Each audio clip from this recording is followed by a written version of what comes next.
रात के ठीक 1:47 हो रहे थे। कराची शहर की उस सुनसान सड़क पर हल्की हल्की हवा चल रही थी। दूर कहीं कुत्तों के भौंकने की आवाजें गूंज रही थीं और ज्यादातर घरों की लाइट्स बंद हो चुकी थीं। लेकिन उसी अंधेरे में एक छोटी सी बिल्डिंग की तीसरी मंजिल पर एक खिड़की के अंदर से हल्की सी रोशनी बाहर आ रही थी। उस कमरे के अंदर एक आदमी बैठा था। उम्र करीब 38 साल, चेहरा शांत, लेकिन आंखों में अजीब साड़र और थकान साफ दिखाई दे रही थी। उसके सामने एक लैपटॉप खुला हुआ था। स्क्रीन पर कुछ कोड चल रहे थे और उसके हाथ बहुत तेजी से कीबोर्ड पर चल रहे थे। वो कोई आम आदमी नहीं था। वो पिछले 12 सालों से दुश्मन देश के अंदर रहकर काम कर रहा था और आज की रात उसकी जिंदगी की आखिरी रात साबित होने वाली थी, क्योंकि उसी वक्त बिल्डिंग के नीचे 3 गाड़ियां आकर धीरे से रुकती हैं। दरवाजे खुलते हैं और उनमें से उतरते हैं कुछ लोग। काले कपड़े, चेहरे पर मास्क और हाथों में हथियार। उनकी चाल में एक अजीब सी सटीकता थी, जैसे उन्हें पता हो कि उन्हें क्या करना है। वे बिना आवाज किए बिल्डिंग के अंदर दाखिल होते हैं, सीढ़ियों से ऊपर चढ़ते हैं। तीसरी मंजिल, कमरा नंबर 307।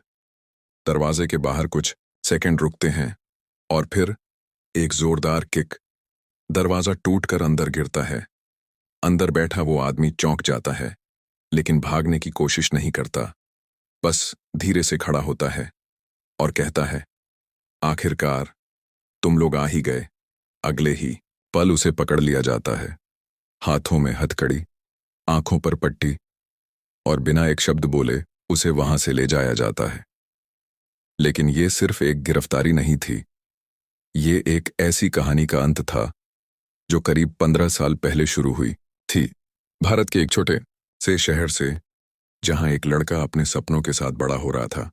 उसे एक्टिंग का शौक था।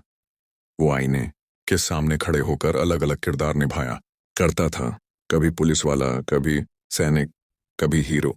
लेकिन उसे क्या पता था कि एक दिन वो असली जिंदगी में ऐसा किरदार निभाएगा जिसमें उसे अपनी असली पहचान हमेशा के लिए छोड़नी पड़ेगी। कॉलेज के दिनों में उसकी एक्टिंग इतनी शानदार थी कि लोग उसे देखकर हैरान रह जाते थे। उसी दौरान एक दिन कुछ खास लोग उसे देखने आए। उन्होंने कुछ नहीं कहा, बस चुपचाप उसे देखते रहे। और फिर कुछ हफ्तों बाद उसे दिल्ली बुलाया गया, जहां उसकी जिंदगी बदल गई। उससे एक सवाल पूछा गया, क्या तुम देश के लिए सब कुछ छोड़ सकते हो? वो कुछ पल चुप रहा, फिर बोला, हाँ। बस यही वो पल था जहां से उसकी असली कहानी शुरू हुई। अगले 2 साल उसकी जिंदगी नर्क से कम नहीं थे। उसे नई भाषा सिखाई गई, नई पहचान दी गई, नई जिंदगी दी गई, और धीरे धीरे उसकी असली पहचान मिटा दी गई। अब वो वही इंसान नहीं था, अब वो कोई और बन चुका था। फिर एक दिन उसे बॉर्डर पार भेज दिया गया। फर्जी नाम, फर्जी पहचान और असली मिशन।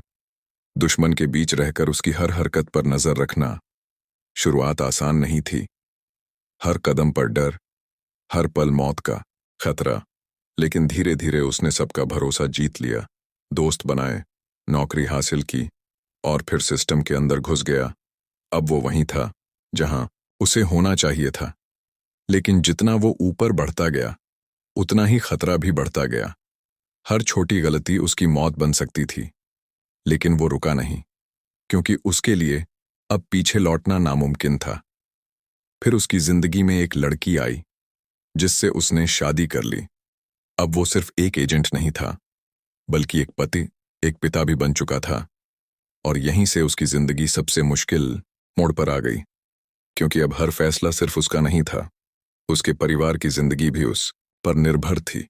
फिर भी उसने अपना मिशन जारी रखा, सालों तक, बिना रुके, बिना थके। लेकिन फिर एक गलती हो गई, एक छोटा सा चूक, और वही उसकी सबसे बड़ी कमजोरी बन गई। दुश्मन एजेंसी को शक हो गया, उसकी निगरानी शुरू हो गई।